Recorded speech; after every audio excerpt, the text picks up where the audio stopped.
You just don't expect to be in this situation at 37 where you're planning your funeral.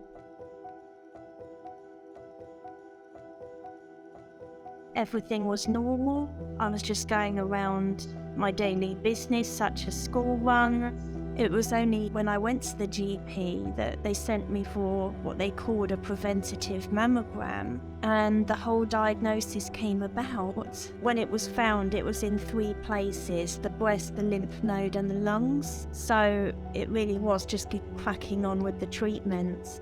It was a lot of hospital. Chemo, I had 6 rounds, once a fortnight, had sepsis, gallbladder infection, chest infection, anemia, blood transfusions. I was hospitalised for 5 weeks.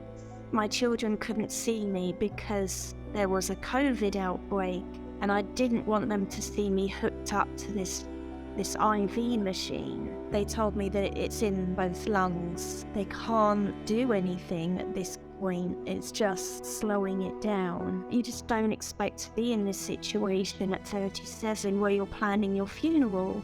You just don't. You just think that maybe I might have longer than the prognosis, which is 2 years. Maybe I'll have 3. And it's a weird thing to wish for. My youngest is only 3 years old, so she's not going to understand. My eldest is 8, and he's autistic. He has special needs. So he probably wouldn't understand either.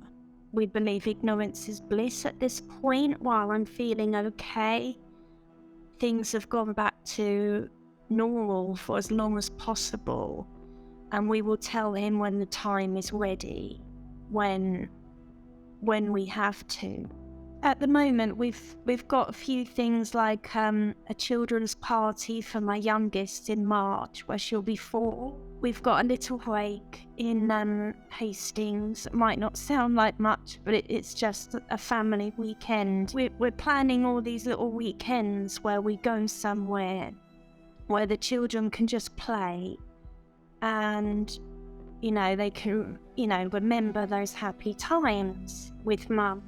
I think it's just making the most out of every day while you are here, making the most of the time that you do have and the things that you can control. So, I can't control the bigger picture, but I can make the most of all the little things in the meantime.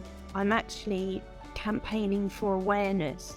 I'm 37 and I'd never had a preventative screening. Women don't get them until they're 50. Both women and men should have preventative screenings way before 50.